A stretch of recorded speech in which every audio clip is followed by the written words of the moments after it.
Hello and welcome in for this Esports Life episode 21. Today our guest is the artist formerly known as Interro, a Rainbow Six commentator, a rising streamer on Twitch, and our resident pierogi connoisseur. Interro, how are you?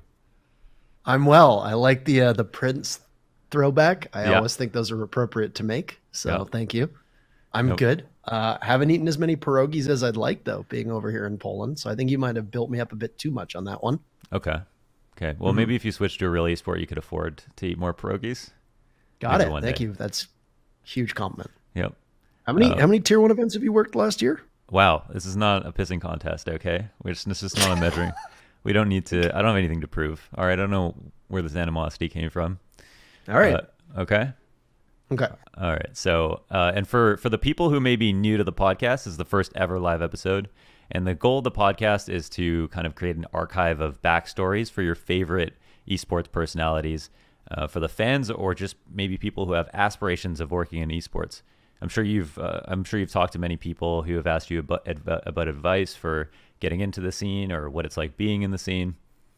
And so we'll talk about some of that.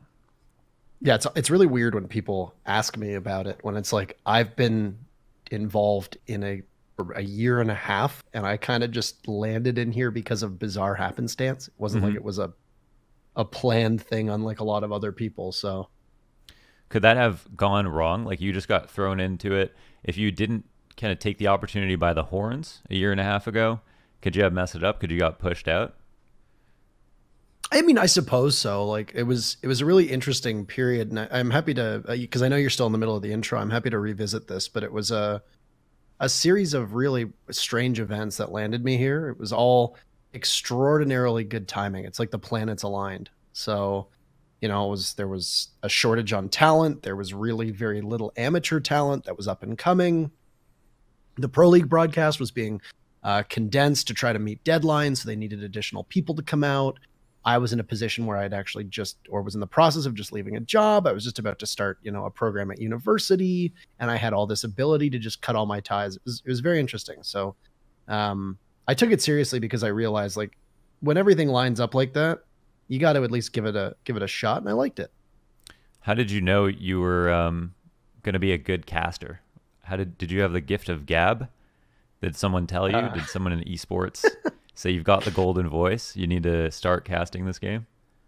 I was playing on a Call of Duty team, and we were doing this tourney event, and there was back on old Ventrilo back in 2010. I was in a meeting, and some guy just says, I'll never forget it. He just kind of stops the meeting. He's like, "You have a very clean voice, very clean." He's like, a very clean voice, like very neutral. And he's just like, "Have you ever considered casting?" And I never really had, but I mean, like, I feel like every kid grows up and pretends to be a commentator when they're playing like sports outdoors. So every kid has that, like, that ability of whether they can do it or not. I don't know. And then just one day I figured, you know what? Let's come back to it. Okay. So I did it for fun. Let's pull that apart a bit. So if we go back in time, all the way to baby Interro, what were the first games that you played? What were your favorite games? Parents bought me a Super Nintendo after I tried it at a family friend's house when I was younger. And I grew up on like Mario and Zelda and Donkey Kong and all that jazz. And then from a Super Nintendo to a Nintendo 64, my mother very strangely bought a computer with MS-DOS on it back in like the early 90s when I was just a young kid. We're both the same age. We were both born in 1990. So, I mean, I think we've had a pretty, we've been able to play like most of the systems since they came out because we came around at the right time. I was naturally like drawn to first person shooters like, Wolfenstein, Doom, Catacombs Abyss, all that jazz. And it was fun. And then on the N64, like GoldenEye and Perfect Dark, obviously. Mario Party, Super Smash Brothers. Then a lot of platformers. I really loved platformers. So who'd you main in Super Smash Bros? 64. Fox. I've always been a Fox guy. Okay. And then in Melee, I mained Fox as well. And then Melee started to get real sweaty, and Fox was like the meta. Yeah, people are tearing their cartilage apart trying to keep up with Fox Tech these days. Yeah, but I remember the first two most difficult decisions that I've ever had to make. And it's all relative to how old you are. You know, when you get old, it's picking an apartment from another apartment, picking a girlfriend from another girlfriend. But when you're younger, it's Pokemon Red and Blue. It's N64 and PlayStation. Those are the hard decisions back then. I went the Nintendo route as well. Maybe it's a 1990s thing. Maybe it was in our Zodiac. I'm not sure. You're the horse. So we go from there. You started with just all of these, just a variety of games and consoles. The standard start to most of our childhoods, I think, for a lot of us in esports now. How does that turn into competitive multiplayer games? It was my transition to computer, I would say, you know, sometime around, I don't know, my family got the internet in like 1999, 2000, 2001. I don't remember when, somewhere in that window. And I was introduced to StarCraft, and then Diablo shortly thereafter. A lot of my friends growing up were big into CS, I guess it would have been just 1.5 at the time, 1.6.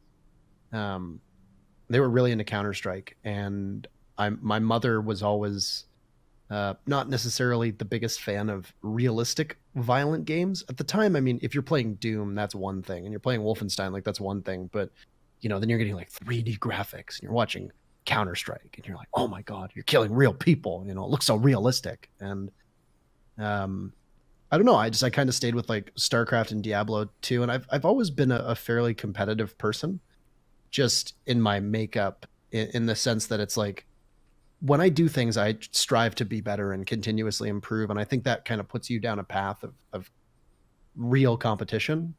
I know I used to like be on dueling teams with Diablo 2 and all that jazz. And then eventually I got a laptop. I got Call of Duty back in 2009. And I guess that was my real foray into it. I started playing with a bunch of friends just casually. And then next thing you know, I was pretty good. So I started playing on teams. And the teams I played on were pretty good. So it kind of just grew from there. Did you have aspirations to become a pro player then? I didn't know this. Well, I played on what was for a while one of the top ranked teams on the Team Warfare League, MW2T, leaderboards that we used to use all the way back, and on PC Call of Duty. I captained one of the teams, and this was back before esports was like a real thing. Like in 2009, like Call of Duty, I feel like was just starting to take off on consoles, but on PC it was completely dead. You know, the only orgs in the scene at the time were like Area 51 had a team, Blight Gaming had a team, and like UNR had a team, and I think they were the only ones with salaries, and even then it was pitiful. And the grand prize for like the one MW2T tourney was like everybody got like a computer from like Cooler Master and Corsair or something like that. I can't remember. It was so small. The team I was on was pretty good. Did I aspire to be a pro player? Not really. I also just kind of stumbled into that too. But at the time I was good, and I found a game that I excelled at. I played with people who were really talented, and you know, it was fun. You'd come home from school, or you'd come home from work. At the time it was my first year of university, which was terrible timing because it absolutely impacted my grades. You'd come home from class and you'd dry run, or you'd do VOD review, or you'd scrim, and it was exciting. It was something fun to do, but I think I just came in at the wrong time. You know, like esports didn't really take off until I was probably in my mid-20s. And at that point, I'm an old man, you know, which is why I think I decided to go the casting route. But what's old man? What defines old man for you? You start growing ear hair? I don't hair? know. Yeah, I mean, I don't have ear hair. I don't have any. I found a gray hair in my beard this morning, but okay. I just Does that freak you out a bit? Not really. Okay. Not really. I think it's, you know, what would be the word that I'm looking for here?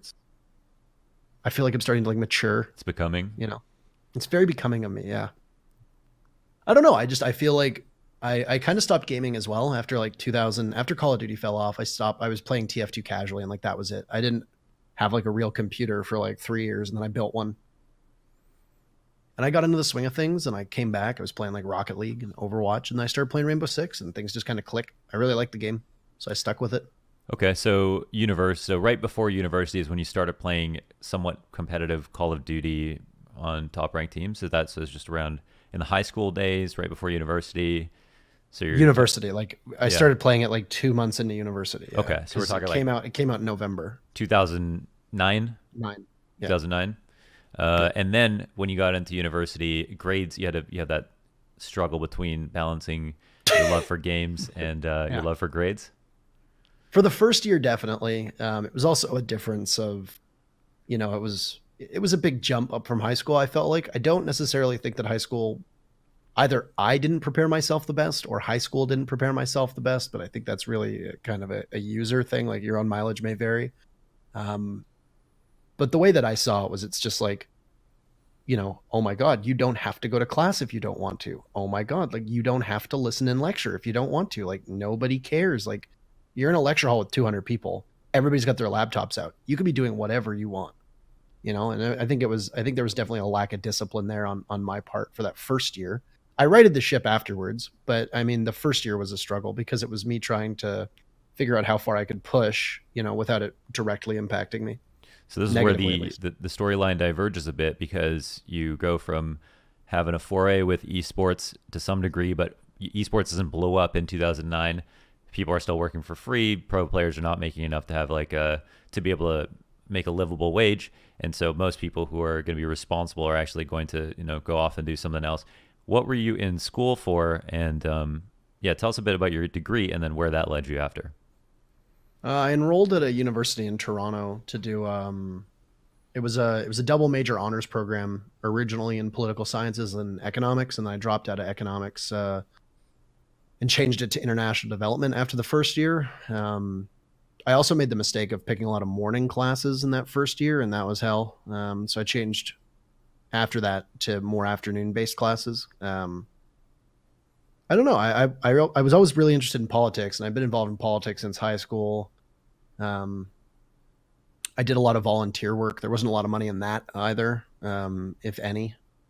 And yeah, esports just wasn't really a thing. Like, I feel like in high school, MLG's biggest focus was on like Halo and the Call of Duty tournaments and stuff like that. And I think Gears was starting to take off around that time. But it's just that it wasn't where it is now. These global productions with tens of thousands, 20,000 people. Like it was for StarCraft, especially in Korea. But I feel like in North America, it was in its infancy. So I didn't want to, be a pro, because being a pro at the time literally meant nothing. Like I still keep in touch with a couple of the guys that I used to play Call of Duty with on other teams, including teams where they made salaries. And none of them game anymore. Like it didn't go anywhere for any of them. So in that sense, I guess I'm kind of an anomaly, because it's like I made it out of that and I'm still employed and still in this industry. Yeah. So then you did work in politics for a bit? Yeah. So while I was in university, I worked for both my student union as well as during 2 summers, I worked as interns.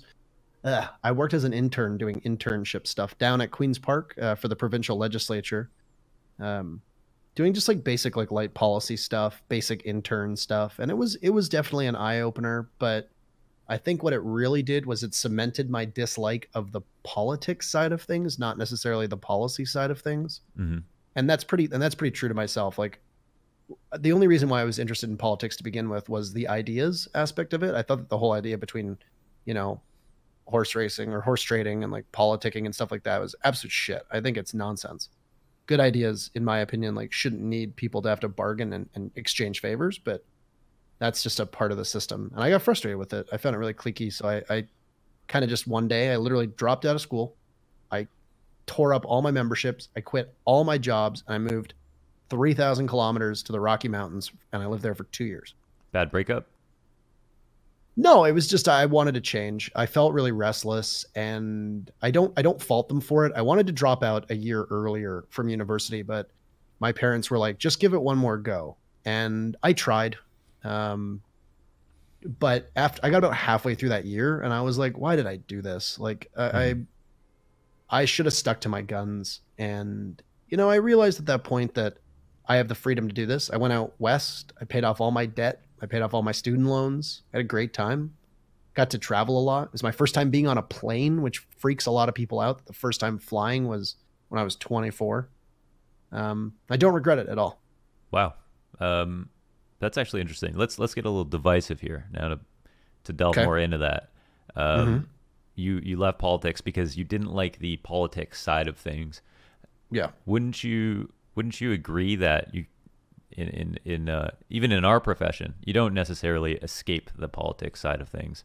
It might not be quite as bad, but it's not something that you necessarily. It's something you've actually got to be able to understand how to use. Have you run into negatives and positives with the politics? Do you feel like there's less of it in esports than there is in actual politics?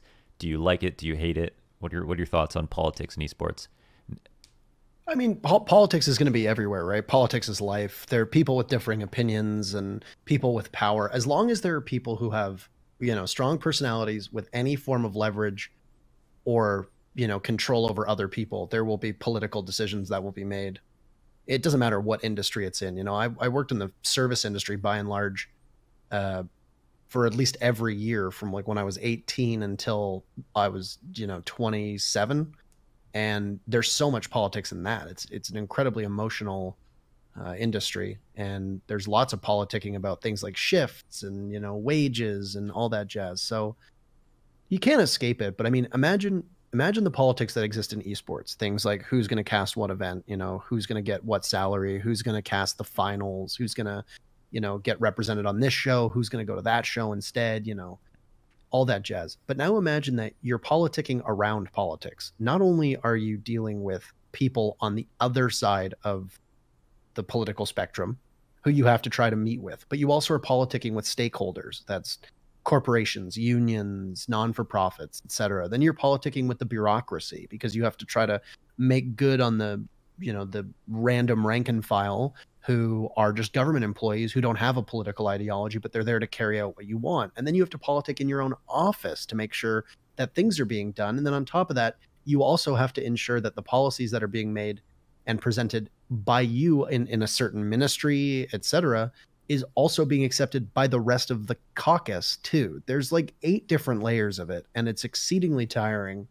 And then on top of that, it's shit pay, for an immense amount of work. Everybody there was salaried, and I had friends. When I was serving, I was making more money as a bartender, working 5 to 6 hour shifts from, 7 p.m. until 1 a.m. or, 8 p.m. until 2 a.m., etc. I was making more money after taxes than a lot of my friends were as entry-level staffers, and they were working like 12 to 14 hours and weekends, and they were always on call with their Blackberries. So it's just add all that together, and I just looked at it and I was like, man, I don't want this life. Mm-hmm. So you can't escape politics, but for you, it's not quite as bad, and that's okay. Is there, if you were new to the industry, you're talking to somebody who was coming in, but they were a bit concerned about their ability to maybe be able to deal with drama, or they're kind of they're a purist. They come in because they're good at something, they want to be good at it, and they don't want to be bothered, but they're worried that they're going to have to deal with people's problems and try to, I don't know, I don't want to make it sound insidious, but say it. They're going to have to play the game. Make it sound insidious. They're going to have to play the game. Yeah, everybody's got to play the game. What would you tell them if they were coming in? Would you like be forewarned, or would you be like, don't worry too much, you'll be able to figure it out as you go? I mean, I've had pretty smooth sailing so far, but I also think that I approach it from a perspective where every single job I have, kind of braced for impact regarding inter-business politics. For people that might not have a lot of work experience, or people who might not be as, astute at observing this kind of stuff, they might be a little bit surprised at how cutthroat and how competitive this job is. Keep in mind that across the whole world, there's maybe 100 to 200 English language casters who can actually do this full time. It's a tiny, tiny number. And when you look at that, especially as esports grows, there's going to be budget constraints. There's going to be, a general improvement in talent. There's going to be a desire for fresh blood and new faces. And there are just people who are not going to be good enough, who are going to fall by the wayside. So, I mean, it's twofold. Like you tell them that there's really just a ton of opportunity for them to come in and basically make a huge stamp, because this is still the ground floor of esports. We're not even like a real decade in to the growth that this sport, like esports, has seen. So you basically want to, in my opinion, you want to tell them about all the opportunity, and you want to instill a sense of pride in their accomplishments thus far, but uh, a hunger in them as well. Additionally, you want to also prepare them for the fact that sometimes the most talented people don't get the gigs that they deserve. And that's the political side of things. Sometimes the people who kiss ass and play the game, who are a 7 out of 10, will get the job over you, who's an 8 out of 10, because of X amount of reasons. So as much as it might suck, you gotta play, or else you'll find yourself on the outside. And it only gets worse given the fact that, like I said, there's so many more people. Even in Rainbow Six alone, the amount of amateur casters has like almost quadrupled in 5 months. And it's still showing a great, no signs of slowing down. So these are people who want my job. These are people who want, my coworker Kickstar's job. And we have to be prepared to continuously improve and ensure that, we deserve our spots there. Rainbow Six is it's not a new esport, but it is kind of newly popular. It's had a really big rise recently. But just to get caught up between the gap of you working in politics and then you getting into Rainbow, was there a good story there about how you got called up to the plate to start casting Rainbow? Sort of, actually. So I help run a community that I also co-founded. It's called Powerhouse, and it's basically just it was originally started because I've always been in like gaming teams, communities, clans, etc., guilds, whatever you want to call them, growing up. I think it's really cool, and I think it's a good bonding experience. And there was a desire in me to kind of give back, very similar to what you're doing with Boxer, I'd imagine, though I would guess that Boxer probably has a lot more funding behind it. But basically the way that I saw it was, all right, like, let's get some amateur teams competing. Let's allow them to have an opportunity to really, play under a banner and get people to come together. And, as I did when I was younger, get to meet people and have that ability to basically have a social network. And I came back and I was playing Overwatch a lot. One of our Overwatch teams was actually looking to recruit, and they wanted to do tryouts. And I can't remember who suggested it, but basically it organically came up that we should stream it. We should stream the tryouts. So we did. And I ended up essentially commentating it, and people liked it. The reception was good. We did a couple more for a couple other tryouts. And then one day we decided to do just like a fun Rainbow Six event, because Rainbow Six was the game that I was playing the most actually at that time. And people liked it. And in fact, because the scene was so starved for any kind of amateur talent, there was somebody in there who was like, hey, I'm affiliated with this thing called, CCS. It's this up and coming Rainbow Six amateur league. It's played a couple matches. We're always looking for more talent, etc. You should apply. So I did. And then one day, one of our teams competed in this tiny league that had like maybe 5 viewers, called the Siege Contender series. And the guy who usually casted it, his PSU blew up. So he couldn't cast one night. Well, I was off work. So I was like, hell yeah, I guess I'll do it. Why not? It's going to be 5 people watching. Let's go for it. So I casted it. The reception was really good, and it just kept going from there. And next thing you know, I ended up meeting up with Kickstar because I actually messaged him about something completely unrelated to Pro League. He responded. We started talking. He was at the point where he was basically done with his co-caster, didn't want to cast with him anymore, didn't want to work with him. And he said that he was looking for somebody new. And he was impressed, and he thought that I had a lot of talent and potential. And he took a huge chance on me, recommended me to the project manager of this entire production. They looked over it. They liked it. A couple pro players who'd heard me cast in other smaller leagues, they were very receptive of the idea. They started shaking some trees at Ubisoft and at ESL. And next thing you know, at like 4:30 in the morning, my time, I get a message from the project manager basically saying, hey, would you fly to Poland this weekend to help join our Pro League broadcast? And that was it. So you don't eat that many pierogies anymore? How are you like in Poland? It's not that I don't eat that many pierogies. I've actually been trying to eat really healthy recently. And pierogies are pretty starchy. Poland's nice. I like it. I had never been to Europe before. Like I said, I only got on a plane 3 years prior. I didn't know what to expect. I didn't know how many people would speak English. I realized that I didn't know anything about Poland or Polish culture. I didn't know anything about Katowice. I didn't know anything about Warsaw or Krakow. Like I just didn't. And I was ready to come over and basically just be a sponge and absorb everything I could. And it's been really interesting. I got to say, it's quite a different culture than Canada. So, okay. So, what are your next few years look like? Not in not for what you think will happen. What's your ideal? Do you have like a 5-year plan, or do you try? How far in the future do you try to look in terms of your goals? I mean, at 5-year plan, I'd be 33 years old. Mm-hmm. If you had asked me 5 years ago, I would have said that I'd have a university degree. I'd be settled down. I'd probably be in the process of starting a family, because 33 was around the same age as when my parents started doing the same thing. And I'm like, seems like as good a time as any. Mm-hmm. But right now, no clue, no idea. I've kind of just taken the concept of having a plan or a path and just thrown it out the window. I have a huge desire to keep casting. I don't dislike it by any stretch. I feel like I have so much room for improvement, and it's a constant process of getting better, constant process of identifying weaknesses and working on them. And I'm somebody who is almost never satisfied with my own body of work, which drives me to want to continue that improvement. Mm-hmm. I really enjoy streaming too. So, I mean, that's definitely something that's there as well. So I don't know. I have opportunities, I like to think, but I'm not really looking for a certain something at the moment.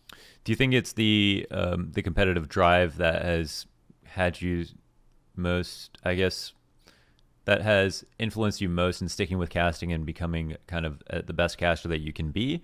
Or is it that you found out that you were good at casting and then you had the competitive drive to keep going, so now you're just in it 100%? Or is it a combination of those two things?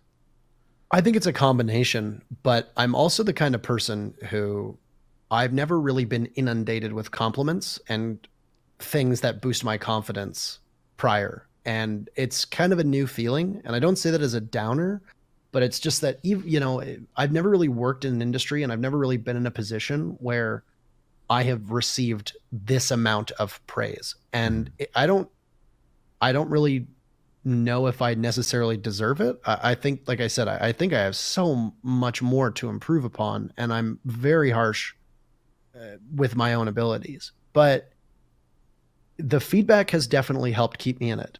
You know, if I make my debut in September 2017 and I botch it and I just completely bomb, and after a month the community doesn't like me and my skills don't really translate, I'm probably done. I probably go back to school as I was enrolled to, and I finish up my program, you know. But I got to say, the overwhelmingly supportive reception that I have received has astonished me. It's touched me, and it's really motivated me. Is there a dark side of that? Well, I mean, everybody's got that, right? Like the moment that the plaudits and the applause stop, I think that's a big issue for a lot of people. And I've actually heard that. I've heard from a number of people that it's like dealing with that is very difficult. You know, like when, like, let's say, you know, I continue to do this for 2-3 years time. Let's say, just even say within the next year, some young hotshot caster comes up to Rainbow Six and, you know, completely eclipses me in every single way. I think dealing with that is very tough, because not only do you have to reconcile your own inadequacies and the way that people treat you because of them, but you also have to do so in a public way, which I think is like the most difficult, because you don't really have the privacy. This is an industry, this is a job and a career that demands you to be public and holds you accountable if you're not.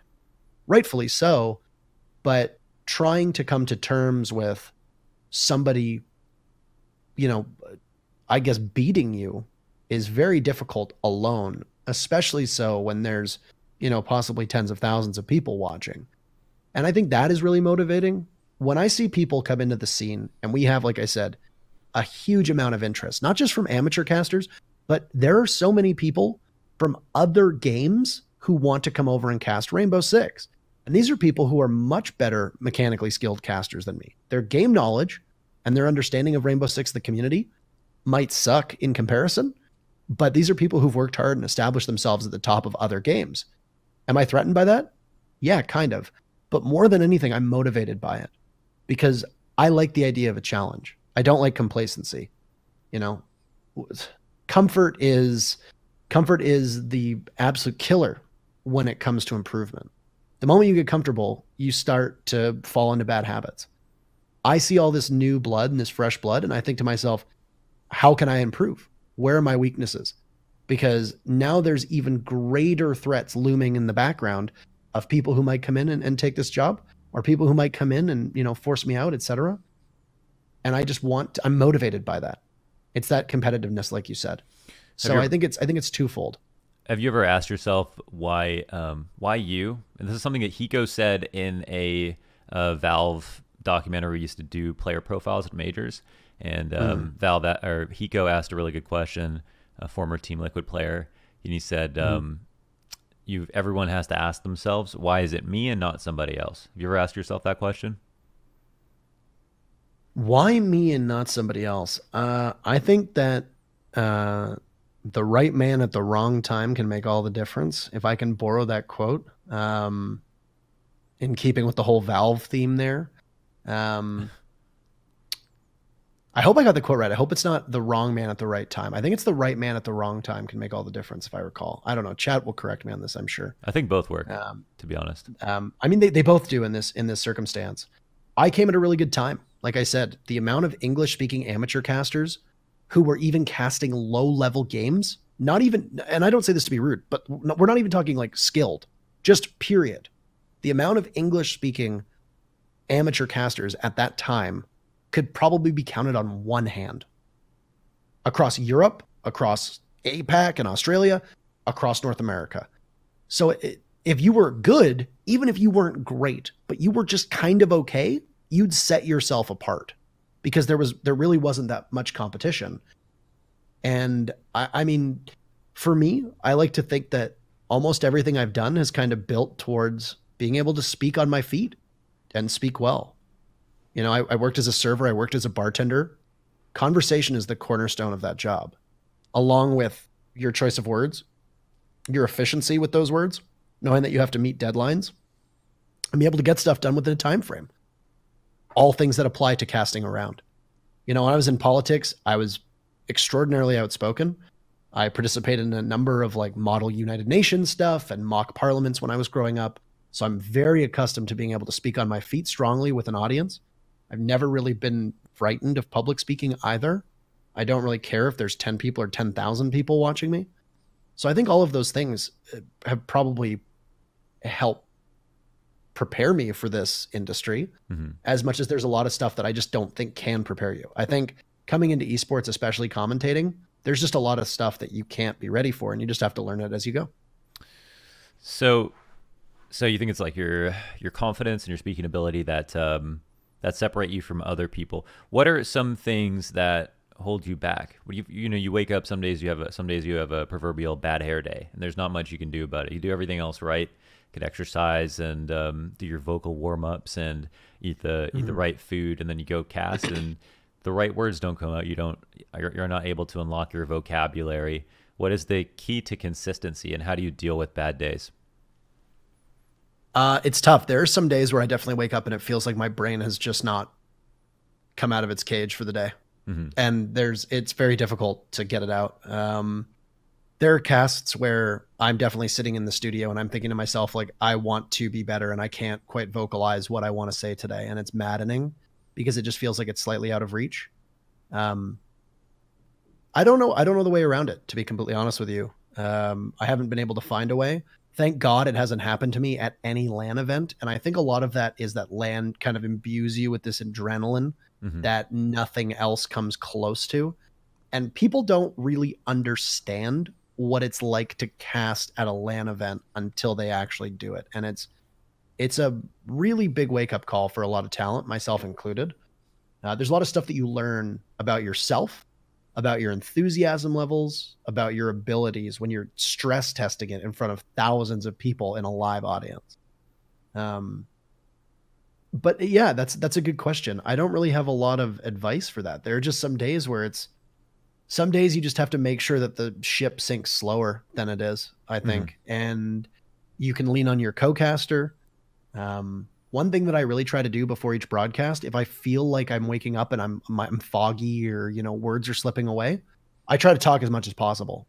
Just so if I need to, you know, if there's words that I need and things like that, by being conversational in between breaks, you know, in the run up to the show, during rehearsals, etc., I'm hoping that at some point I'm able to, you know, kickstart my brain and really be able to get it going, in hopes that at some point during the broadcast, you know, it'll find that, you know, fourth, fifth, sixth gear, etc. Yeah, I do the exact same thing. That it's also an interesting point about LAN, and I don't know what it feels like for other people, but for myself, it's kind of a drug almost, casting in front of a live audience and being able to hear them through your direct monitoring and being surrounded by the people and just feeling all of the energy when they talk, you know, that cliche quote about how there's, you know, the crowd is electric, you know, actually feeling the energy of everybody.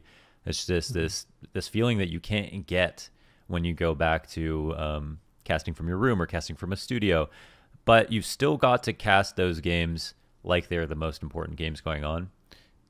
Is there, does that ever affect you, having to go, or like you're going to go cast the Invitational and then you're going to come back and cast the next season of Pro League or do studio stuff after that? Do you ever lose motivation coming back to the studio stuff, or are you still at a point where there's not so many Rainbow games in general that you feel like the Pro League games aren't so important? Because that's kind of the problem we had in CS a little bit.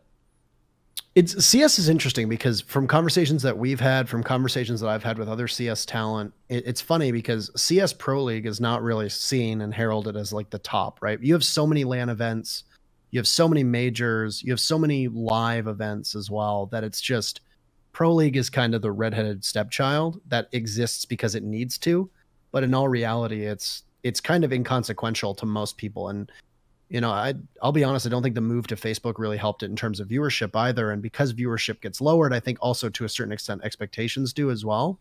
Whereas for us, Pro League is the tippity top, right? Like if you suck at Pro League and you flame out, then you're basically irrelevant. There are not enough events for you to be able to make money, to get sponsors, to get visibility, etc. The same way. So that's definitely something that I find very interesting. Whereas if you win, you're like a world champion. Right. So you know, stop. The only world championship is when you win the Invitational. But no, I find... Also, it wasn't always like that for CS. In the beginning, Pro League on Twitch used to get 100K viewers for every match. No. Yeah, I think you're at that point now. And that's what I said.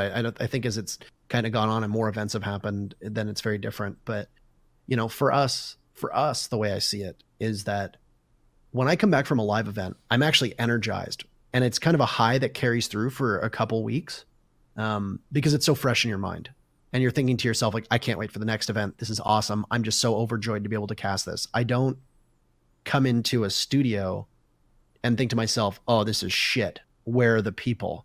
These matches aren't important. I think that's a really poor attitude. So the way that I see it is, it's like when an event ends, usually we have like a week or two afterwards where we can kind of decompress, we can relax, all that jazz, and, you know, go on like a mini vacation if we want to. But you definitely ride that high. And for me personally, I ride that high through a couple weeks in the studio, probably about a month, which will cover about, you know, 3 to 4 different play days or odd play days, maybe less.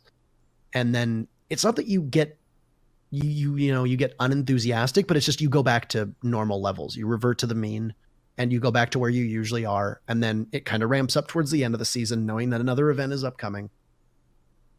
So it's like this weird, you know, this weird cycle of where it's like you're going up and it's like, oh my God, live event. And then it's like a couple shows after a live event. All right. Middle of the season. Oh my God, season's ending. Get really excited. Oh my God, live event, you know, etc. So that's the way I see it. I have battled motivation before being in studio in comparison to live events. Not having the crowd obviously affects you.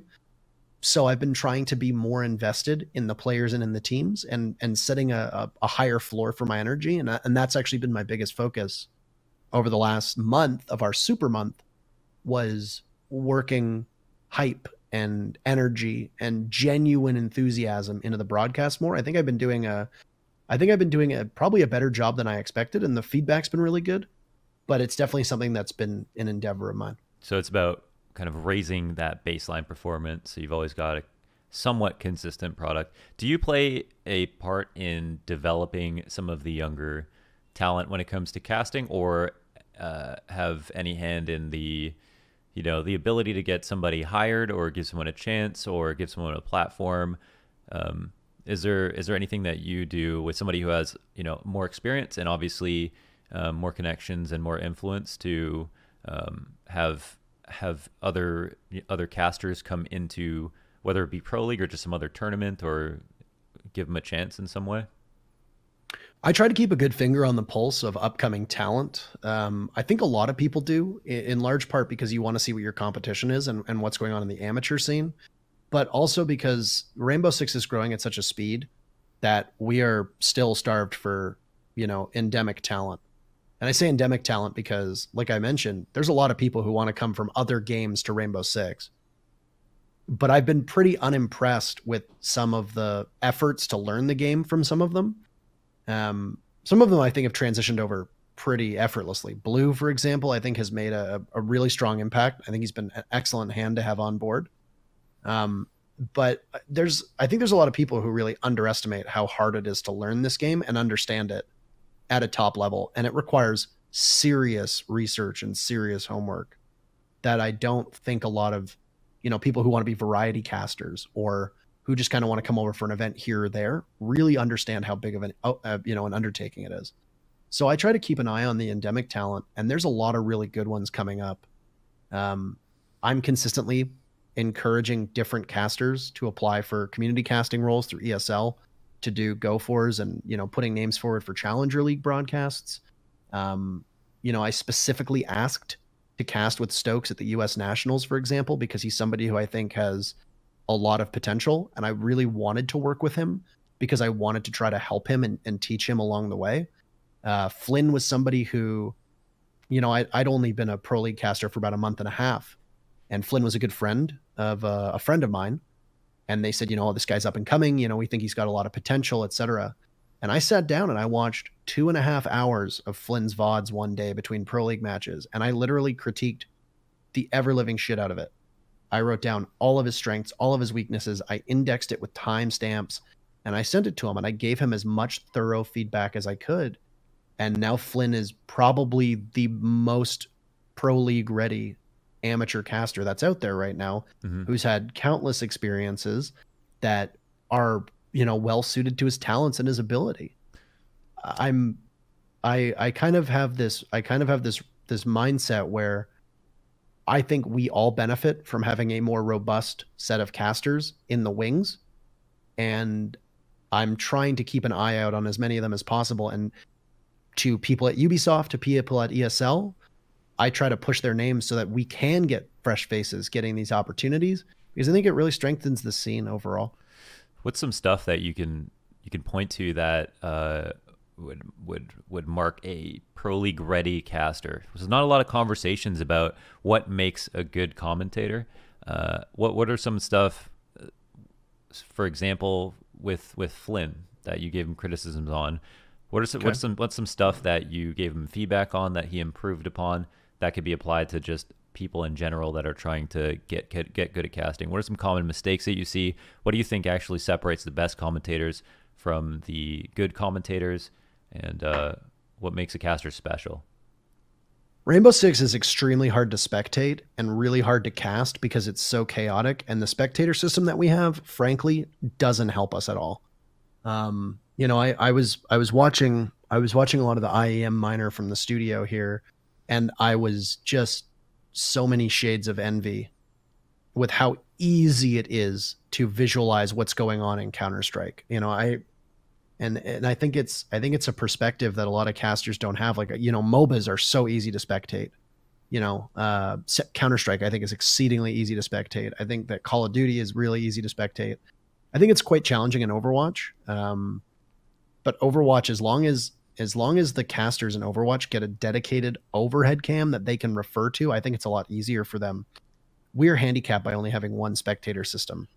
So I know that it's not really a a way to critique just a caster in general, but the way that a caster can control the pacing of their words and the way that it fits the actual match itself is incredibly important. There are some rounds where, you know, stuff will happen for 2 minutes and 45 seconds, but to the average viewer, it seems inconsequential. It seems boring. It seems lackluster. A team could literally flank watch and drone for 2 minutes and 20 seconds, take very minimal map control, use very little of their gadgets and utility, and then they all just kind of dogpile each other, you know, at the 1 yard line in the final 5 seconds of a round. How the hell do you cast that? Mm-hmm. You know, so it's something that you just have to, kind of keep an ear out for. For a lot of the stuff like Flynn and all that, it was more just that he wasn't a caster. So technical stuff, your pacing, your hype, when do you yell? When do you get calm? When do you, you know, be a little bit more bullish with your words? And when do you just let loose? And on top of that, the biggest thing for me is game knowledge. Play-by-play casters need to understand the game of Rainbow Six a lot better than I think a lot of other games, because there is so much downtime that the play-by-play caster isn't doing that much play-by-play until the final 30 seconds. That's obviously not a rule. There are exceptions to that. But by and large, your play-by-play caster needs to understand the game well enough to be able to get through as if they were a secondary color commentator. And that's the most difficult. And the biggest thing is that I listen to a lot of up-and-coming Rainbow Six casters, and I'm like, you have no fucking idea what you're talking about right now.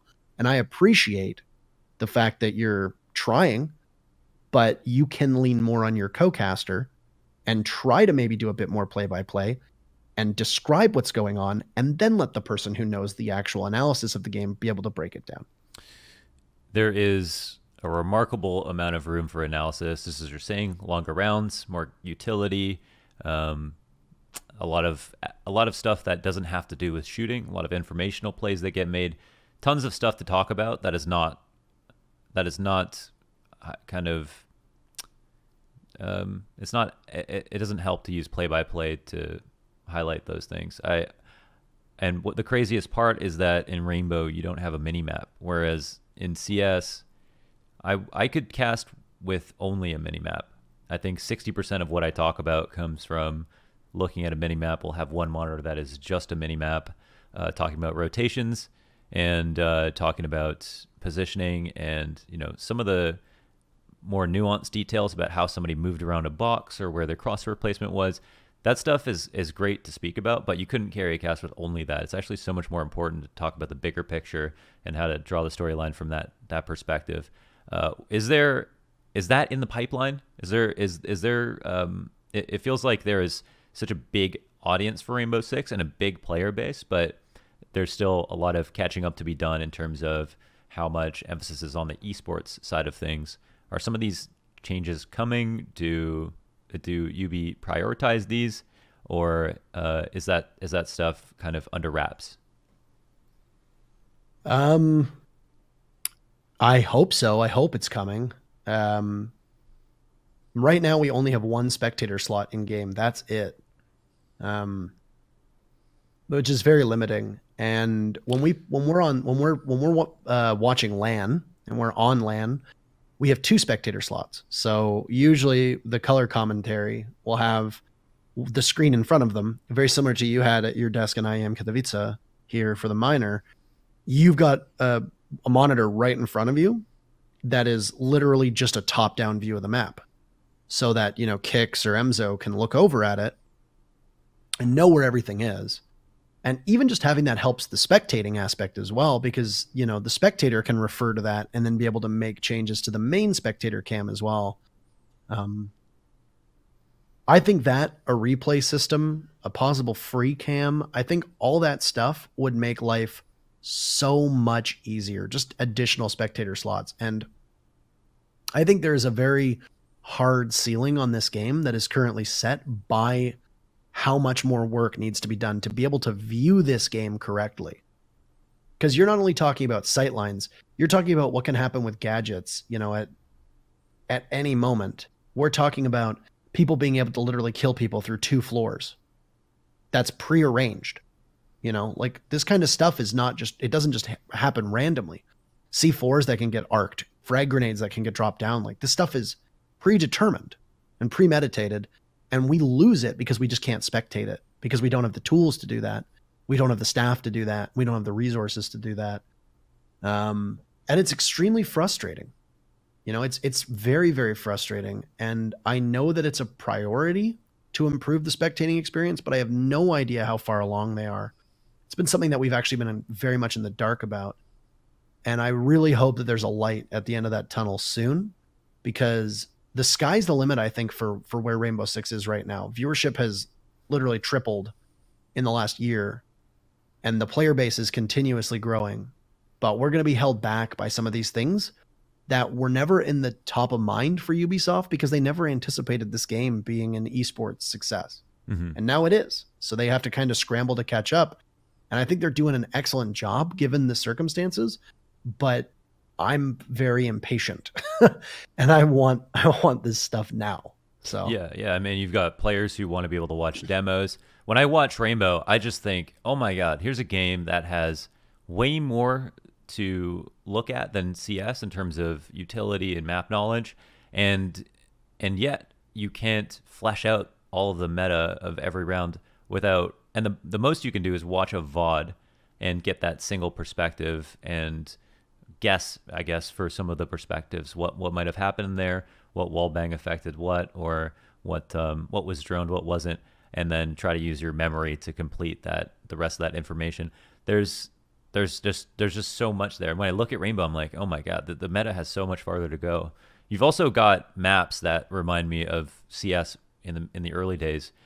After all these years, we're down to 7 maps that are played competitively, and the meta has been ironed out so much that T-side on Mirage for a default has basically not changed in the last year, which is insane. And in Rainbow, there's so many different props, like noises, constantly adding operators, all of these things to affect the meta or add variables to the game. Is that something that pro players complain about? And pro players complain about everything, but is that at the forefront of pro players' minds when it comes to talking about what they have to deal with in the game, the amount of stuff in general, the amount of variables? Like I heard, for example, something about client-side debris. Boy, you pop a hole in something, and you might not be able to see through it, but someone could see you. That would not go over well in CS. Something as small as that would drive people absolutely insane. But because there's so many things, so many small things, and in Rainbow, like, do they even focus on those tiny things, or they're just so used to having to deal with all these different variables? I think there's definitely an appetite there and a desire from the players to get rid of most of that stuff and jettison it from the game. But I think that there's a balancing act that needs to be struck. And it's that CSGO is, in my opinion, at least from the outside looking in, very much competitive first and foremost, balanced extraordinarily for the competitive mindset.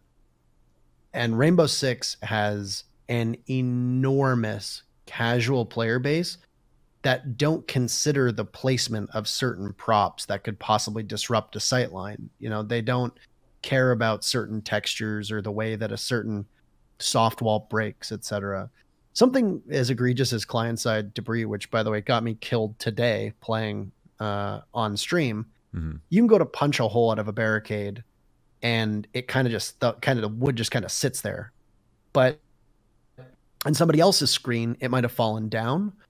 And I got killed through what looked to be a solid barricade, but that's because the wood was still there on my screen and wasn't on somebody else's. That kind of thing has, in my opinion, zero competitive integrity.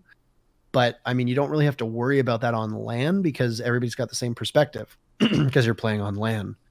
But online, that's really frustrating. And I mean, there's lots of shit in the game that I think needs to go. They have these sprinklers on a bottom portion of the bank bomb site where people are like, get rid of those sprinklers. You can't hear anything. And they're like, well, the sprinklers are there because if the sprinklers weren't there, then the defenders would have too much of an advantage to be able to, hear the attackers come. And it's like, so then go and change the map around so that the defenders have less of an advantage, but you get rid of the damn ambient noise, like there's a lot of stuff like that pro players hate. As a spectator, I can't stand it either. I think a lot of it needs to go. I think that Rainbow Six maps are far nicer to look at than CS:GO, and I think a lot of that is the, it's because of the little touches that they do, the paintings on the walls, the poinsettias on the counter, the drug bags, the money, the computer monitors, it's all your favorite things. Yeah, yeah, those are my favorite things. The poinsettias in particular. I'm a big poinsettia guy. I didn't know you could but like that. Yeah, all of those all of those things I think make it look aesthetically nice, and I think the aesthetics of Rainbow Six are gorgeous. But competitively, I would actually like to see if they just could turn those off for competitive maps, and maybe even have a Pro League setting where a lot of that debris and stuff is just gone for Pro League, similar to the way that they have different Pro League HUD and they have different Pro League settings. Maybe have maps as well where it's just certain things aren't there. I understand that from a resource perspective, that would probably be difficult, but people shouldn't be losing fights because barricades don't break, or because things look different on somebody else's screen, or a body is a certain way. Bodies are also client side. We had one match in particular that was pretty infamous, where a guy from our perspective was creeping up on another dude, and that dude was just completely in the open, and we're like, why are you not shooting him? Mm-hmm. But on the guy's perspective, he was literally inside of another body and he couldn't see him. Oh, wow. That's not good. Yeah. That's not good. Oh, okay. So that's so I mean, we have, if somebody gets, if a chicken walks into somebody's scope in CSGO and they fire because of it, because they thought it was a person, it'll have 2,000 upvotes on Reddit, and people go crazy and be like, all right, this is ridiculous, Valve. How can we play this game just for a chicken walking into a scope? There's just so many more things like that in Rainbow. But I think we are kind of spoiled in that regard. However, I think that does bring up an interesting topic, and that is that with CSGO, everything is so tailored towards the competitive atmosphere that our casual population has all but not died off, but stagnated, and we don't have as many kind of dedicated CSGO streamers that only play CSGO. That's not really a thing anymore, because there's, you've already gotten global in matchmaking, and then you go play ESEA or Face It, and if your goal is not to become a pro player from there, it's not much motivation to continue on and play, matchmaking all day long. Whereas in Rainbow, there's a lot more kind of fun stuff. There's like a thriving casual population, and you guys have a ton of players on console. But your problem, I would say, is, and it's probably a good problem to have, is how do you activate that dormant audience of players who play the game casually and turn them into not esport, into Pro League viewers? How do you activate that audience of people who are casual players and get them to watch Pro League, or is that even the goal? I think there's been the massive distance that's been established between the casuals and the competitives lay at the feet of a couple people. First and foremost, it's got kind of the problem that Call of Duty is undergoing right now, which is that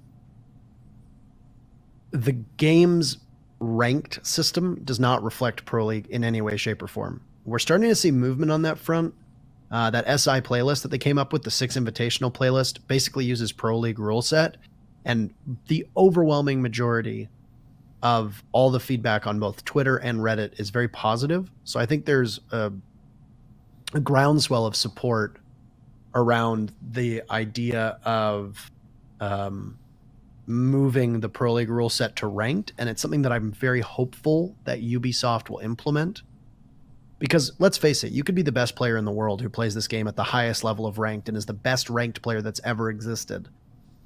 But if you tune into your very first Pro League broadcast, you're going to see a rule set in a game that doesn't mirror what you play at all.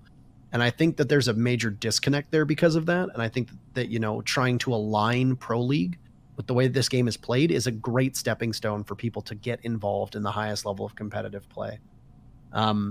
Additionally, I honestly think that Ubisoft has not done the greatest of jobs to market towards those type of fans.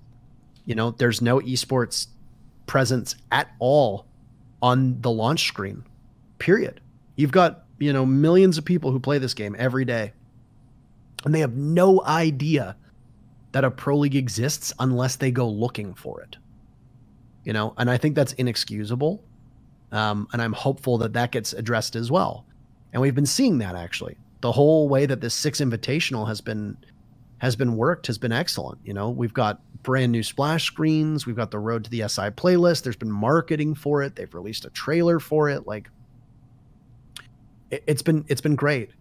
And I would like to see more of this. I would like to see a dedicated esports tab on the main page to engage with people. I would like to see more of a presence in game about esports related stuff as well.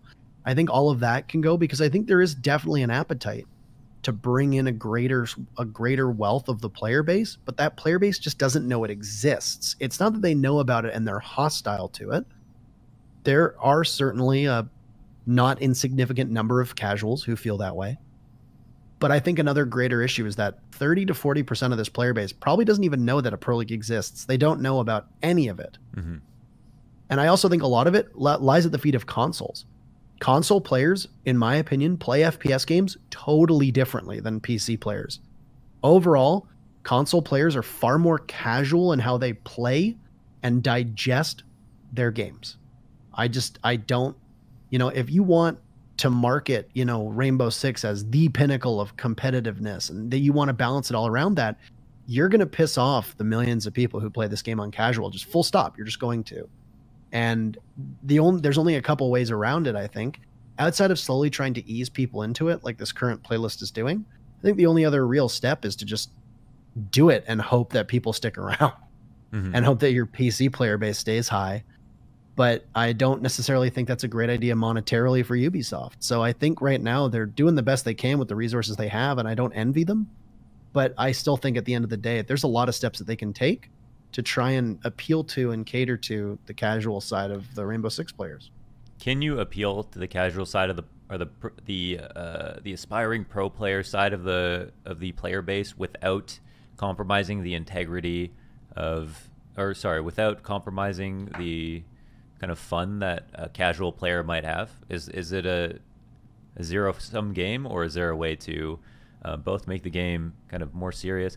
Like, for example, I mean, the debris thing. That's not something that, even though it's not a priority, it wouldn't drive any casual player away from the game in any way, right?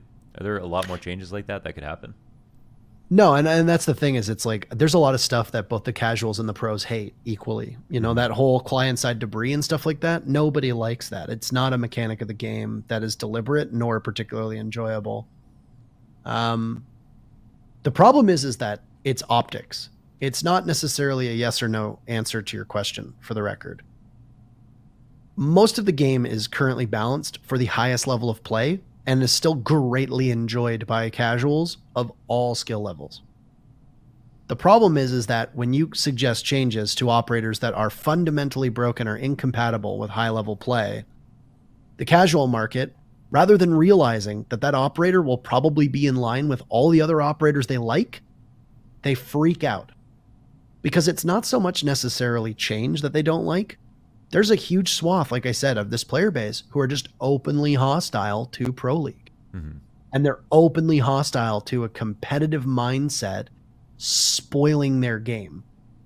And I think a lot of it is, and I know that the word is, it's hard to get around using this word, but a lot of it is just a lack of understanding of what is and is not balanced. Most of the operators that they enjoy playing day in and day out are perfectly balanced for every single level, bronze all the way up to diamond, all the way to Pro League, solo queued, duo queued, team queues. But there's an apprehension to letting one side win. And there are common sense changes that the casual side wants too that I think would make Pro League more enjoyable. But Pro League rejects it as well because both sides just don't like each other, right? There hasn't been a good harmonization. And I think a big part of that is because right now they are just on so many levels fundamentally opposed to each other. Like I said, we're not even playing the same game. The ranked and casual rule set does not look anything close to Pro League. They're just not, and they're not represented in each other. So people who love this game and grind this game see Pro League and they don't think it's an accurate representation of what they love.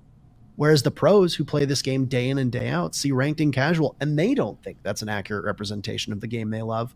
And it's very difficult to get people to come together when they're that far apart. Right. I think making these smaller steps like this playlist is going to bring people closer together. And I think then that it will be easier for both sides of the community to be able to get on the same page with certain operators, certain balancing ideas, etc. Yeah, so it's hard to bridge that gap when people are so insulated with their medium of playing, and using a controller versus a keyboard just fundamentally different. Playing on your couch versus playing at your desktop, and yeah, it's just two different lifestyles almost. This is an interesting way, I think, to segue into one of the good questions we got on Twitter. One's from Mr. Apfelbaum, and he asked, should developers listen more to the pro players? Because in Reddit, many people complaining that R6 gets dictated by the pro players. Now, I don't know how, if pro players in your games have great opinions, it's very 50-50 in Counter-Strike. I'm of the mind that pro players should be thought about when making changes, but they're not always correct, and they often don't always see their own biases. Is that similar to in Rainbow? And where do you stand on pro players' feedback for balancing or changing the game? I'm the kind of guy where I think that the game ought to be balanced for the highest level, as best as it can. Now, a couple parts of that deviate from that thought process. Number one, I have no problem with fun, goofy operators that are not in any way, shape, or form good enough to be picked in Pro League, but the casual community loves them. That's fine with me. If you want to create fun operators that don't really have a place in Pro League, like Caveira, like Frost, like Alibi, etc., like Fuse, by all means, they're fun operators. People love playing them. They're fun in ranked. They're fun to, fuck around with. Let them be played. Not everything needs to be balanced for Pro League. But on the flip side, you can't have anything stronger than Pro League than anywhere else. I'm fine with there being weak operators, but I'm not fine with there being operators that are way too strong. So that's kind of where I go from that end. There's a lot of pros with really shitty ideas. I'm going to be honest with you. Some of the ideas that I've seen for balancing from certain pros literally make me scratch my head and go, what? There was a movement amongst a certain number of pros to try to get Mira down to one black mirror. That was it. And I was just like, what are you doing? Like, you'll kill the operator. Like, but by and large, I think their ideas are pretty good. I think some of them go a little too far. And I think some of them want to kind of turn the game into a much slower, almost like a military sim, very akin to like Arma. And, Arma's a fine game, but there's a reason why there's no Arma Pro League. And there's a reason why it doesn't really get viewership on Twitch and doesn't really have a high player base. You need to be casual and kind of arcadey and in certain ways to appeal to a console market, but to also a casual market. The only really successful FPS that doesn't do that, I feel, in a lot of ways is CSGO. But then even then, you still have like Gun Game or whatever it's called now. You still have the Deathmatch, etc. Like, there's still lots of ways where you can play CSGO and have a whale of a time without ever playing it competitively, quote unquote. But I think we have very similar approaches where it's like every single aspect like should be kept in mind. The pros should be considered. Content creators should be considered. Viewing experience should be considered. Casuals too.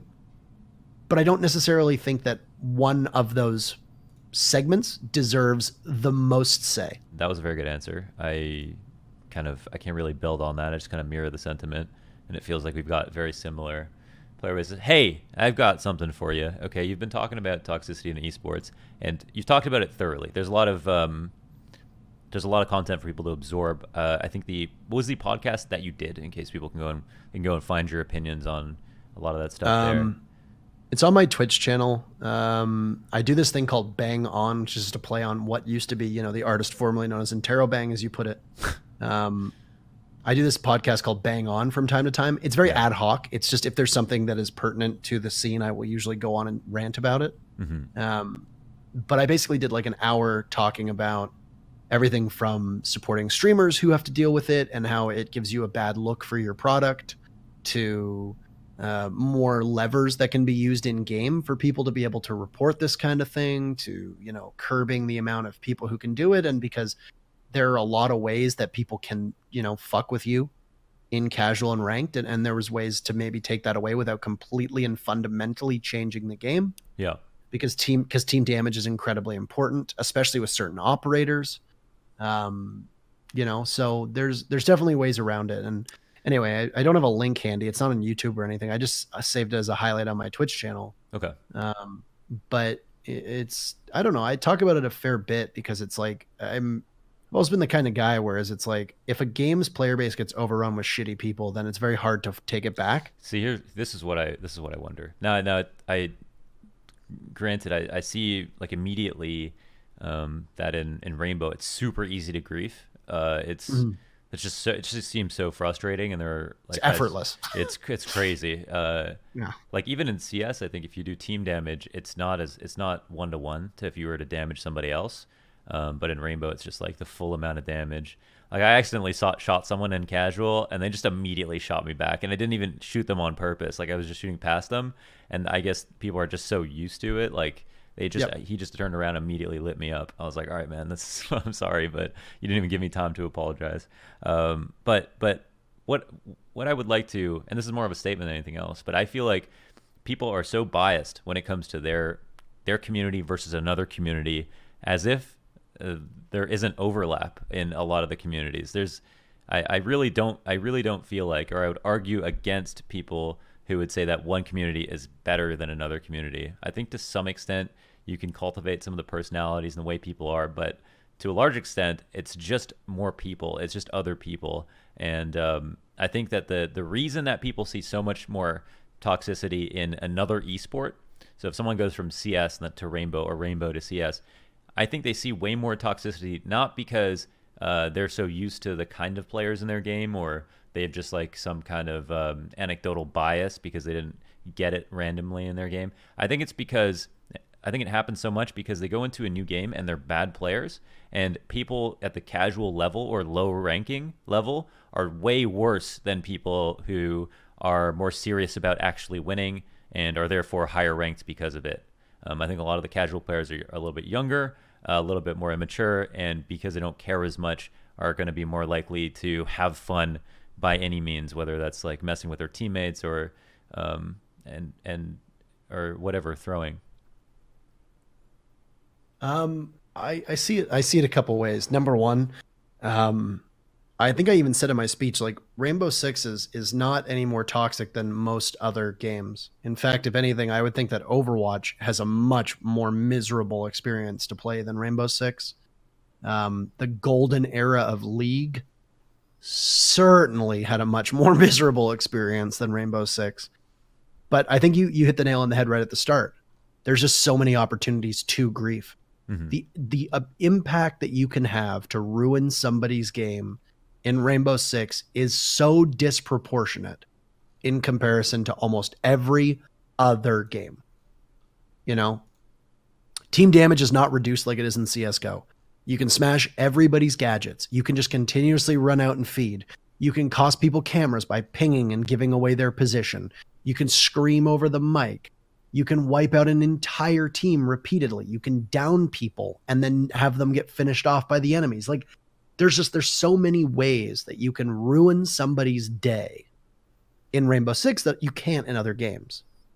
And I don't think Rainbow Six is inherently more toxic. If anything, I actually think we have a really pleasant community by and large. But there's just so many tools that griefers have. And that's why I think changing a couple things without altering the game would be great. You know, people are saying, oh, just get rid of team damage. Well, you have that operator Fuse. He employs a cluster charge. It dumps 5 grenades on a certain area. You can't just run in there and have a Fuse do that because it will kill you. Even if you're on his team, he will still kill you from that. If you got rid of team damage, then that negates one of the downsides of his ability. You could literally just get 2 of your guys to stand underneath while those went off and you wouldn't take any damage. That'd be broken. So there's a trade-off to that. And, you know, a lot of things are balanced around team damage as well. Shields, for example. You can't just blindly spray with a shield standing in front of you, like a Montaigne or a Blitz or a Clash, because you'll damage them. But you could if they got rid of team damage because you'd never hurt your own teammate. That'd make it extraordinarily overpowered. Mm-hmm. So there's a lot of stuff to consider in that regard. But yeah, I mean, we saw it firsthand because I felt like I played with you for like most of your 20 levels before we got to ranked, if not all of them. All of them. And it was just like we saw people team killing repeatedly. And a lot of it is the same thing. Like somebody shoots you once and you just immediately turn around and team kill somebody. And it's because it's so common. The amount of times that I've seen somebody just throw a nitro cell down and blow their entire team up for no reason and completely ruin an entire round in game, countless times. And do I think it's because they're immature and more casual? Sure. But I think there needs to be greater punishment for people who do that, because whether the game is or is not more toxic, or whether the player base is or, is not more likely to commit toxic, acts against their teammates, there are just so many ways that you can just have an entire day ruined, that there needs to be a mechanism to punish those people to keep those instances as low as possible. Mm-hmm. And again, you've done a podcast talking about a lot of great options. I think the one that I liked the most that I heard was mirroring the damage. So if you shoot somebody that does damage to you, is there anything that could potentially go wrong there, or is that just a really good potential option? Well, I mean, a griefer would just deliberately run in front of you, right? But even then, that's still keeping the agency in your hands, which I also think is important. When you're getting griefed, you lose all of your agency, you lose control, you're vulnerable, you lose all your power. And on top of being griefed, there's also a sense of helplessness. Mm-hmm. If there's mirrored damage, you're fully in control. They can be standing in front of you, but you don't need to pull that trigger. You still have full agency. You are still empowered to not make that decision. Whereas the other way around, the griefers are the ones who are making the decision to team kill you. So yeah, there's definitely ways around it. There's also the ability to reset as well that you have to consider too. And times when, you might accidentally damage a teammate and get yourself killed, which might not be fair. There's always going to be downsides to this, to every system that gets proposed, but I think that's probably the fairest for casual. Because casual is where an inordinate amount of the team killing occurs. It's where all of the garbage and toxicity tends to, accumulate. And I also think a lot of it is because of how terrible the casual rule set is. The timer's 4 minutes. That's an eternity. Yeah. And a lot of people play casual really, really loose and really fast. And then they basically sit around for an extra 3 minutes while one guy drones the entire map, moves 3 feet, and then gets killed. And it's just like, why didn't you just run in? And then people get resentful and people get bitter and then people team kill, etc. Yeah. So I think helping fix the rule sets in addition to all the other changes, I think those things would be a pretty good start.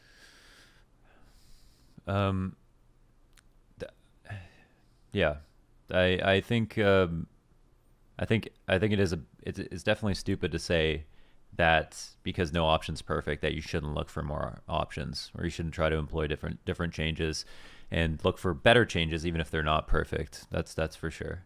But to move away from that a little bit, we got a question from Mary on Twitter. He asked, considering movement is really important part of CS, what do you think UB could do to add to improve the arguably clunky movement in R6? I don't know if the movement's clunky in R6. I don't know if that's agreed upon with you or anybody else. Do you think the movement needs changes in Rainbow, or do you think it's good the way it is?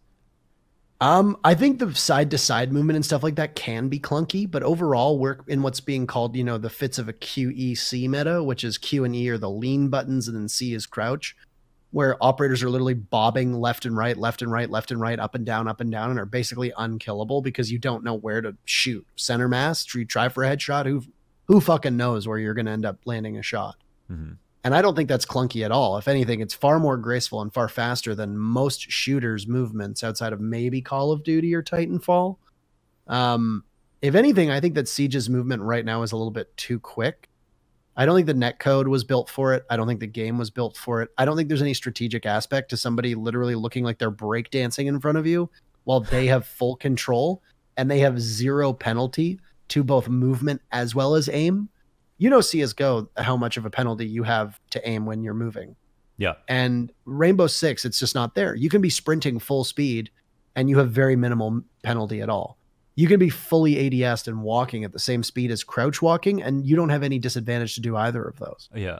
To contextualize that a little bit for you, with the history of CS changes, there have been, I'm just specialized in movement for the entire time I've made YouTube videos, basically, and I've watched Valve kind of slow the game down over time because it is very demanding on the netcode and very frustrating when it comes to things like peeker's advantage or crouch spam abuse. Yep. When somebody can just do that and pre-fire or run out and shoot before you can react. And so over time, the game is just kind of slowed down incrementally, whether it's with they've added acceleration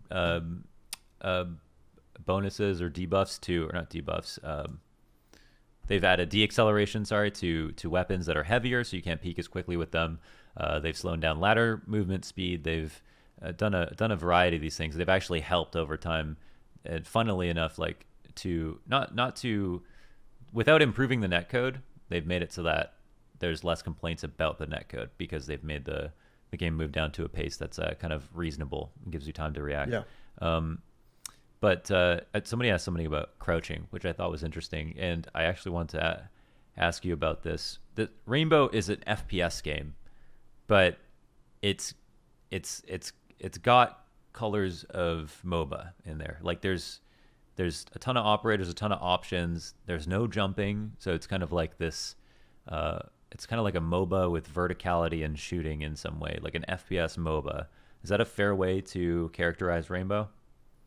Yeah, I mean, a lot of people try to liken it to like a hero shooter, but I think it's got more strategic elements to it. I mean, at the end of the day, the MOBA aspect is important for, destruction and all that jazz, but you can quite comfortably play an entire match of Rainbow Six without anybody using a gadget. It's obviously harder, but it's definitely doable because there's still a lot of tools at your disposal. Whereas if you were to look at Overwatch and you were to play a match of Overwatch without anybody using any of their abilities, very, very different, and I think Overwatch is probably more like a MOBA than us, but we have MOBA-esque features, I think is a good way of putting it.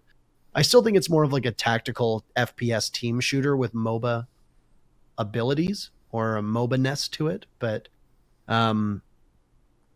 yeah, so if you look at something like Crouch, I would love a fatigue or a stamina system, especially for leaning. I don't really think that there's a place in a game that is supposed to be close quarters, that's supposed to reward smart and intuitive plays, that's supposed to reward angles being held. I don't think there's much of a merit behind having a 3-speed literally bulldoze in and then, do a river dance in the middle of the site and kill everybody. I don't necessarily see the benefits of that in comparison to where we were, back before people realized how utterly powerful this, the ability to lean spam and crouch spam was. Ubisoft referred to it in a communication that they had a week ago as abusive. And I think that's very telling in the way that they intend to go about changing it. And I'm very glad. The netcode for Rainbow Six receives just as many, if not more, complaints than almost every other game that I've ever played. And I think for good reason. But I think that following that CSGO model, like you said, wherein the developer deliberately slows things down so that the netcode's shortcomings aren't quite as noticeable, is a major step forward in the right direction. And I think crouch spamming and lean spamming is a pretty good starting point. It's going to be really interesting to see over time how Rainbow develops, because it's just such a raw gem right now. There's so much of CS that I see in the game, and how much can be done to improve and just shave off the corners and just really polish it and make it kind of the best version of itself. And it feels like it's somewhat far away from that, but it's very clear how to get to that. I just hope that the community is really responsive to the changes. Every single change along the way, because CS players have become accustomed to not having to deal with change. Every small difference in movement or whatever has just been received so poorly over the years. But I want everyone to know in Rainbow that a lot of these changes will be good at the end of the day, and you'll get used to them, and the game will be better, and you'll have much less frustrating moments, and probably a much better experience. Mary also asked, now that the AUG is prevalent in CS, it reminds me of the ACOGs in Siege. Thoughts on removing the scope from the AUG and maybe the ACOGs from R6? Is that a divisive point of conversation, the ACOGs in R6? I know they're strong. Or do people complain about how good they are? Do they look overpowered, or is it just... Well, I think it's funny, right? Because the AUG only just recently got buffed, 3 months ago? Something like that? No, the price dropped. The buff, it wasn't actually... No, I know that, but I consider that a buff. So they changed the economy behind it, right? And that they definitely buffed its viability, I would say, because now people will actually buy it in much greater numbers. And as we talked about offline, it's become a much more savory option for a lot of teams. And I think that at some point there will need to be an adjustment from Valve. From what you've told me in the very brief bit of research I did after that, I would agree with you on that, obviously. But it would be foolish for me to disagree with you on anything CSGO related, because my knowledge of it is very, very inferior in comparison to pretty much everybody. It goes both ways. But the thing with ACOGs is that ACOGs were never balanced or rebalanced the way that, you know, the AUG's price was. I actually don't necessarily know what I would consider on the same level. I don't think they're on the same level because ACOGs have always been prevalent in the game. If anything, 3 speeds have actually been slowed down. 3 speeds used to be much faster. Ubisoft have taken gradual steps over the last 2 years to align the speeds of the 3 operators, the 3 speeds, the 2 speeds, and the 1 speeds, and make them as close to possible, you know, close to each other as is humanly possible. The problem with ACOGs are that almost every single attacker has access to them, if not every attacker outside of the shields, if I remember correctly. Whereas on defense, only a couple operators have access to them. Doc, Rook, Echo, Maestro, and Kaid now as well. So you can technically run 5 ACOGs on defense. And obviously ACOGs give you a huge advantage with almost no downside. The only real downside to an ACOG is the fact that if you're super, super, super close range, you might not be able to aim the same way that you would with, you know, a one time and a hollow, a red dot, or a reflex. But I think the bigger issue right now is that, number one, the attackers are losing more rounds than they're winning. So I'm actually quite surprised by how many people are crying for major changes to attackers, because I think by changing a lot of these attackers, you'd be nerfing them, which would only make the defense even better, which is kind of a surprise to me because I think there's a lot of change that could be happening on the defender side of things too. Do I think that there's an opportunity to balance out the way that the ACOGs are used on certain operators on attack? Absolutely. I personally don't think that 3 speeds should have access to an ACOG. I think that they're already too fast. I think they already have very visually small hitboxes, and most of them already have very strong guns. That if you have a 3 speed, that the intention behind them should be that they play up close, and that an ACOG doesn't make sense in that regard.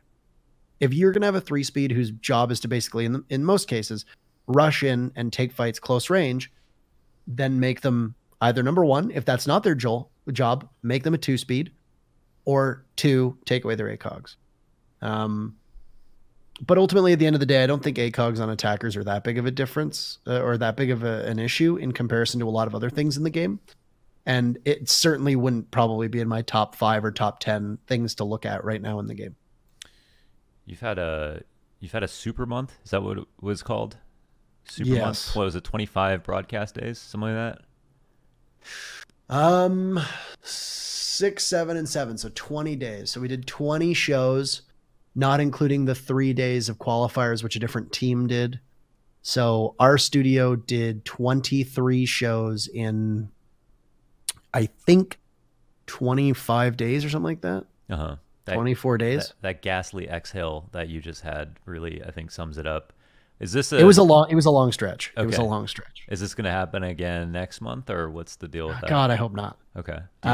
So basically the reason why it happened was we were set to go in December. We were already looking at a condensed schedule by about a month because we have the 6th Invitational coming up in February. So we were going to try to shorten it as much as possible and get everything in December and January really quick. We might have had a couple weeks where instead of doing 3 shows, we did 4 or 5, but nothing really that egregious. The problem was that after Kaid and Nomad launched in Wind Bastion in December, the game was in really awful shape. Lots of issues with gadgets just not making noise, breach charges going off without there being a sound, thermite charges going off with no audio cue, diffusers going down and not making any noise and people not knowing. And sound is so incredibly important in Rainbow Six that even one small misstep in regards to a game glitch could cost you the round.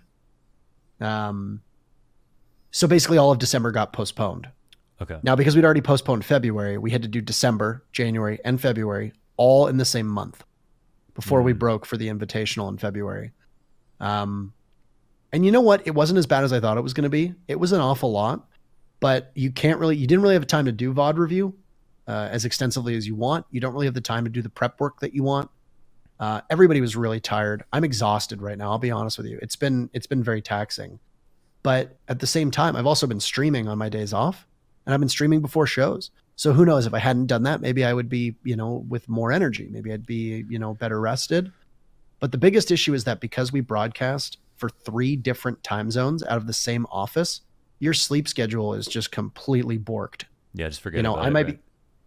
I might be going to bed and realizing like, okay, my next show is in 18 hours. Or I could be going to bed and being like, okay, my next show is in 12 hours. Oh, I'm sleeping during the morning now today. Oh, tomorrow I'm sleeping during the afternoon. Oh, the next day I'm sleeping in the middle of the night, like. Might as well turn the sun off. Yeah, exactly. And it's like, I have blackout curtains, which is really helpful. But at the end of the day, Katowice is not a 24-hour city. So there are lots of times where it's like you're awake and there's nothing to do. There's absolutely nothing to do. And you guys recently pulled the Chick-fil-A, right? And it closed down on Sundays? Yeah, the government instituted a law last March that they want the people to get more in touch with their families and God. And because of this, they've got most things closed on Sundays. The difference is that things are open for the last weekend and the first weekend of each month. So you've got 2 to 3 weeks there where everything's closed on Sundays. Mm-hmm. So it's not the end of the world, but there are definitely times where it's like literally my only time awake during the day is on a Sunday, and guess everything's closed. What am I going to do? Mm-hmm. Which can be quite inconvenient. So what's your your day to day now? You've got you've just wrapped up Super Month and Pro League. You've got the seeds and everything. Were G2 number 1 this season? No, they're not. They're actually a ways down. I think they finished 5th or 6th. Is that new? The best team overall? Yeah, that is quite new. The best team overall has been Empire. It's a Russian team. That's Empire's obviously I think they have a Dota team. They're a huge org. They've got a Russian team that is currently the only undefeated team in the Americas and Europe. Outside of them, the second best looking team is probably Evil Geniuses, the North American squad. They suffered 1 loss, which they obviously were very unhappy about. And it was against the team that was formerly Cloud9, now Team Reciprocity. So very good pickup for Reciprocity. That's like a really good squad. Latin America's been a little bit unpredictable. FaZe is doing quite poorly. Ninjas in Pajamas looks great. Liquid looks great. Immortals look great. It's interesting because it's hard to gauge where the teams actually are, in large part because of the condensed schedule. There are definitely teams that take full advantage of having a week between each match to fully map everything out. A good example of that is Secret. Team Secret are one of the most methodical teams, and they are meticulous about their strategies. And they have been in complete and utter free fall this season. And my speculation is because they don't have time to prep. And they are not a team that has worked super well on the fly with minimal prep work behind them. And I think it's showing. It's very odd. And then we're also in kind of like a stale meta because there haven't been any new operators released. It's meta. Very interesting. Well, because Kaid and Nomad won't be available till March because Ubisoft announced that they would be putting all the new operators the moment that they're released in a 3-month evaluation period. So people are playing the same. People are not. There's so much that you like. There's just, I feel like there's got to be so much you can do. Like with CS, we have a map that's been played in every major. That's Mirage, hasn't changed basically in 4 or 5 years. And that map is close to as ironed out. And like once in a while, someone will come up with a new kind of tech, like a boost or something like that, to change things up or play a position better than anyone else, and then everyone starts playing that spot. But that's pretty much all you can do. But in Rainbow, there's so much stuff, and there's no demos, so it feels like there's so many ways you could innovate and keep secrets, or employ gimmicks, or whatever the case is. There's got to be so many options. No, like how come teams can't keep the meta fresh if there's just so many things you can do differently? I mean, I honestly don't know. And this is one of those things where my lack of experience as a player will be kind of my undoing. I agree with you. It seems very obvious to me that there's so much they can do. But I mean, for these teams, they have to know at least 3 sites on every single of the 7 maps. Mm-hmm. They have to know multiple attacking strats, multiple defending strats, and it also needs to revolve around operator bans. Because you can design an entire strat, and then if they ban your operator that you use as like the cornerstone of that strat, you're in a lot of trouble. And And I also think that right now that the defenders have a lot of tools at their disposal for information. You know, they've got Valkyrie with 3 black eye cameras. They've got Mira with her 2 black mirrors. You know, you've got Echo with 2 yokai drones that are invisible. You've got Maestro with 2 largely indestructible evil eye cameras. You know, you've got Pulse with a cardiac sensor. You've got bulletproof cameras on a number of operators too. You are literally overloaded with info as a defender, and you can play super aggressively because of that. Mm-hmm. And it's very difficult for teams to be able to pull off executes and get plants down and all that jazz, because the defense are just constantly face checking you and taking fights at every chance that they get. And I think we would start to see a healthier meta if a couple of the defenders got nerfed and a couple changes were made. I think there'd be a much, you know, stronger level between the attackers and the defenders. How good are G2 and the Pantheon of great teams? Where do they rank? Are they just the best team to have ever played Rainbow? How much better are they than the next team? And is there an asterisk on that now that they've had subpar performance in Pro League? I think it's indisputable that they're the greatest team that's ever played. They have managed to do so. You know, their dominance stretches back to right after the Invitational at Gamescom, which predates me. They have been the most dominant team in Rainbow Six since before I casted at Pro League. You know, they've got probably 5 of the best players in the world all assembled on the same roster. Their strats are great. They make very smart decisions. They're struggling right now. I don't exactly know why, but we've seen this a couple times. They struggled in and around Sao Paulo. They got humbled. They lost. You know, they didn't even make the finals, which was pretty astonishing. Because even the finals they lost in Atlantic City, they at least made it there. Mm-hmm. You know, they have this incredible staying power, and I wouldn't be too surprised to see them regain their mojo at the Invitational and just start clobbering teams again. They go through these weird, like 1-2 month periods where they're in a bit of a lull. But the other thing to keep in mind is that you can't really have a bad month because your entire month was half of a season right now. Mm-hmm. It really hurts teams that have like a bad couple weeks. If you have 2 bad weeks, that's like 3 or 4 games out of the season that you just threw away. Mm-hmm. You know, whereas in reality, it's maybe 2, depending on what days they fall on. So they're definitely the best game, or the best team that's ever played this game. Right now they're Astralis, but they have fallen off quite a bit, whereas Astralis obviously haven't. Because Rainbow Six is still so young, I don't think we've entered the phase where Astralis is, where people have played this game, you know, enough to figure everything out. Yeah. I think there's still just so much that people are learning. Do I think that G2 will stay the best team of all time forever? Probably not. Mm-hmm. But I think a lot of that hinges upon how much bigger the game gets and how long the game is around for. Because G2 had, you know, a coach before most teams did. They had staffing levels and you know, the foresight before most teams did. And having those advantages have been huge. And we're just starting to see a level playing field with like team houses and coaching and stuff like that. And it'll be very interesting to see how teams stack up.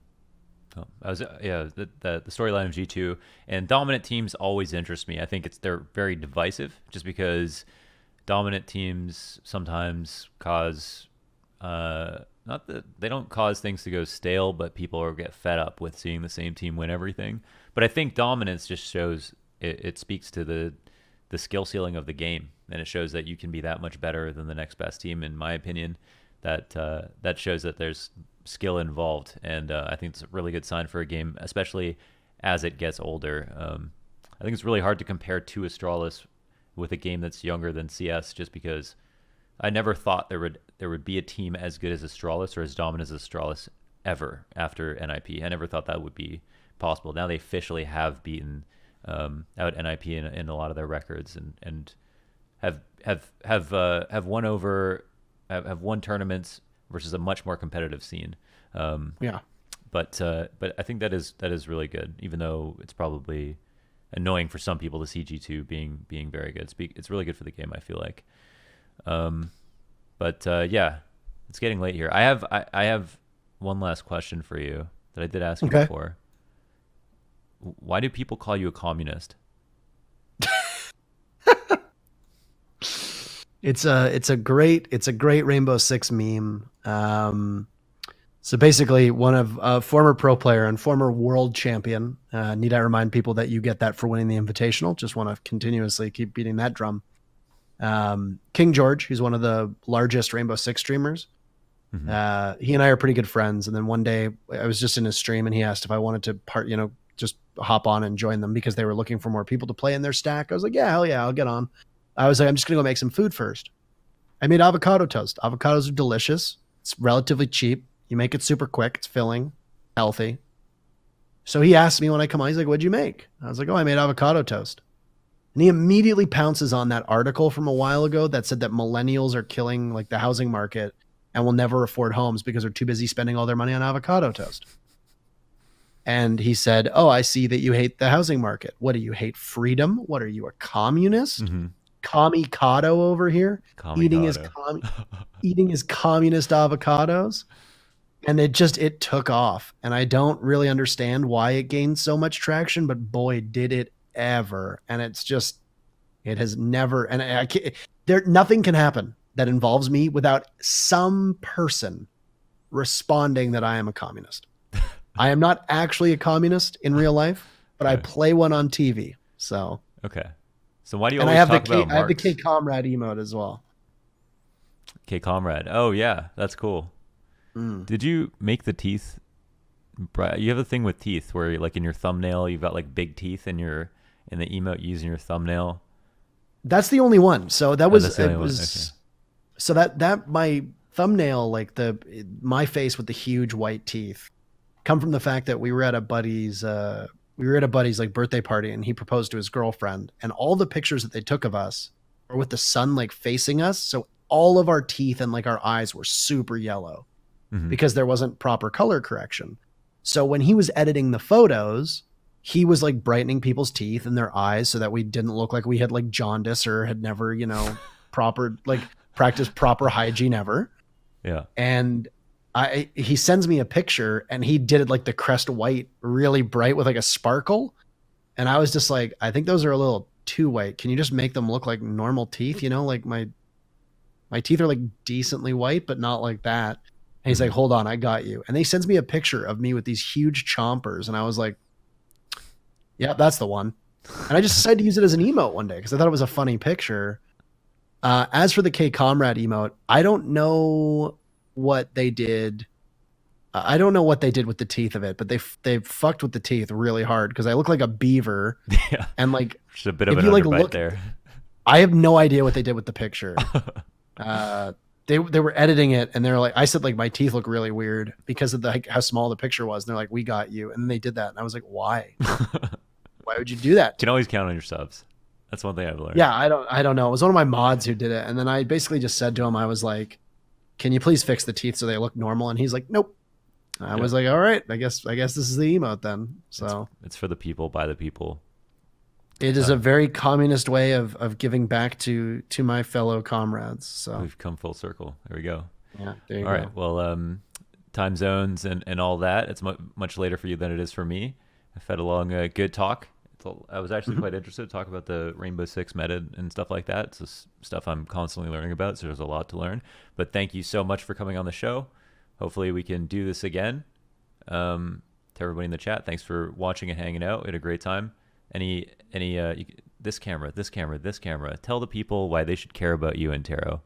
Take this time to tell them why should we care about Interro? I mean, I'm never somebody who's particularly strong about talking about myself, but thank you for giving me this opportunity. No, this was a lot of fun. You've always been good for conversation at all the various events that we've worked. It's nice to learn about people who've been in this industry for a while. I think you in particular have a lot of knowledge about it, given your path and your history onward. I was really, impressed, and it was very heartwarming to see the reception that you and Scrawny got for your casting at the IEM Katowice Minor. I think it was very well-deserved praise, and it's nice to see you back on that saddle after your like year-long hiatus after you were wrestling with visa issues. But as for me, I don't know. I think I put a lot of work into my craft. I try to be very conscious of the impact that I have as a streamer. I think I try to be really mindful of the words that I use and the way that I approach situations and conflict and things like that. Rainbow Six is still a game that is trying to figure itself out, and having level-headed, fair and mature conversations around everything from game dev to balancing changes to things such as changing around the UI and esports and all that, I think is very important. And there was actually somebody in your chat, Bobby, who said some extremely nice words earlier on about how I kind of act as more of like a figurehead. And I don't necessarily know if that's true, but I think that there's a lot of good that can be done by trying to unite every single wing of the Rainbow Six community. So it's not just about esports. It's not just about competitive play or pro league. I think that having somebody there that can try and bring everybody together is really important. And whether it's me, whether it's somebody else, I think that's a role that really does need to be filled. And I'm glad to be helping build upon a game that I really, really enjoy. So I appreciate you giving me the time to come on here and talk and share my feedback. And I'm always more than willing to come back should the need arise. Cool. Yeah, I think it's well received. And again, man, thanks for coming on. So that's it from us. This Esports Life, episode 21. It'll go up on the YouTube channel, youtube.com/csboxer, and thisesportslife.com, available on all podcast apps and Spotify if you love Spotify. Take care, everyone.